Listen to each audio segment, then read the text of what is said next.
Assalamualaikum warahmatullahi wabarakatuh.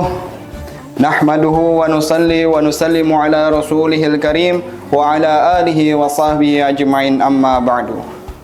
Qala Allah ta'ala fi kitabihil karim, a'udzu billahi minasy syaithanir rajim. Bismillahirrahmanirrahim. Ya ayyuhalladzina amanu kutiba alaikumus siyam kama kutiba alal ladzina min qablikum la'allakum tattaqun. Qala nabiyuna sallallahu alaihi wasallam, alaikum bisunnati wa sunnati khulafa'ur rasyidin min ba'di, aw maqama qala nabiyuna sallallahu alaihi wasallam.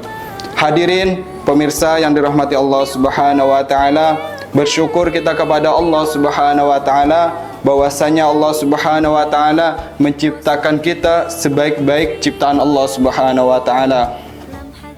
Allah Subhanahu wa taala menciptakan, Allahul ladzi khalaqakum, ciptakan bumi, ciptakan langit, ciptakan binatang, ciptakan tumbuh-tumbuhan, ciptakan malaikat, ciptakan setan, dan Allah Subhanahu wa taala menciptakan manusia yaitu dengan sebaik-baik ciptaan Allah Subhanahu wa taala, sehingga kekasih Allah Subhanahu wa taala dari kalangan manusia. Hadirin yang dimuliakan Allah Subhanahu wa taala, kali ini ulun akan menceritakan salah seorang ulama yang fenomenal. Banyak sekali dari kalangan alim ulama yang memuji keilmuan beliau. Bahkan seakan-akan beliau diciptakan oleh Allah Subhanahu wa taala untuk hadis baginda Nabi sallallahu alaihi wasallam. Siapa beliau? Yaitu beliau Al-Imam Sufyan Ats-Tsauri.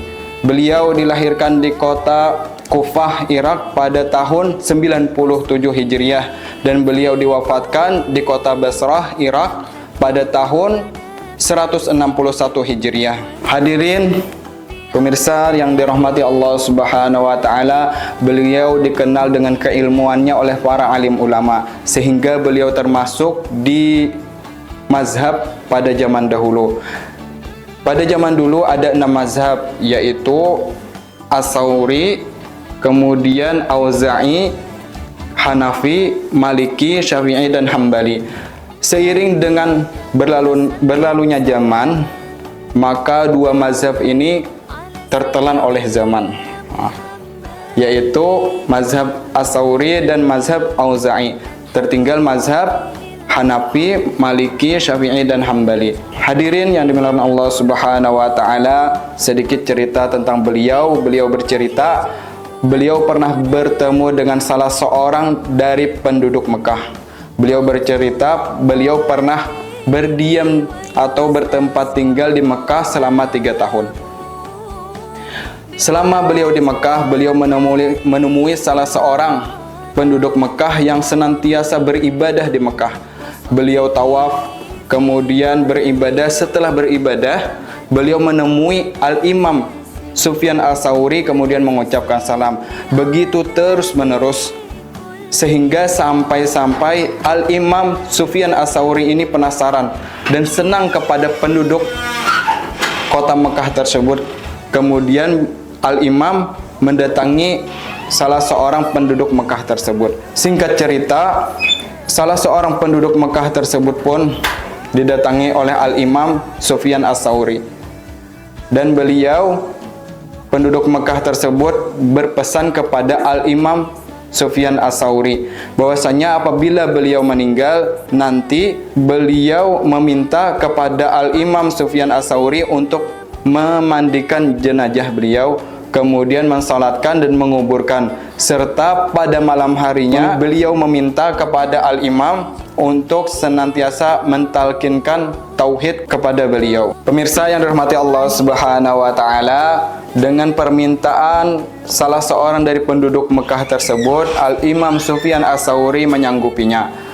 Ketika dia meninggal dunia, maka aku melakukan semua hal yang dia perintahkan kepadaku. Aku juga bermalam di kuburannya. Tidak lama kemudian, di tengah keadaan antara tidur dan terjaga, aku mendengar suara gaib dari atas. Suara itu memanggilku, "Wahai Sufyan, dia tidak membutuhkan penjagaanmu. talkinmu dan pendampinganmu, sebab aku sudah mendampinginya. Aku pun bertanya, dengan apa?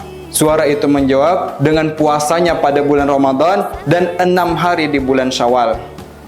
Aku mendadak terjaga tanpa melihat siapapun di dekatku. Kemudian aku berwudu dan sholat, lalu tidur seperti yang tadi telah mendengar. Kemudian aku kembali mendengar suara seperti yang tadi telah aku dengar.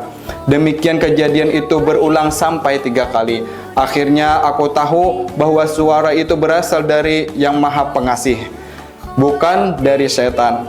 Aku lalu beranjak meninggalkan kuburan seraya berdoa, "Ya Allah, tolonglah aku untuk mendapatkan berpuasa seperti itu dengan anugerah dan kemurahan-Mu." Diambil dari kitab An-Nawadir karya Syekh Al-Qalyubi. Pemirsa yang dirahmati Allah Subhanahu wa taala, dari kisah tersebut kita niatkan setelah kita berpuasa penuh di bulan Ramadan dengan puasa yang sebenar-benarnya, maka kita niatkan juga nanti di bulan Syawal kita puasa selama 6 hari. Semoga Allah Subhanahu wa taala memberikan kekuatan kepada kita agar kita senantiasa dalam ketaatan kepada Allah Subhanahu wa taala dan senantiasa bisa meninggalkan daripada yang dilarang oleh Allah Subhanahu wa taala. Demikian yang ulun sampaikan pada hari ini. Wallahu muwaffiq ila aqwamit thariq. Assalamualaikum warahmatullahi wabarakatuh.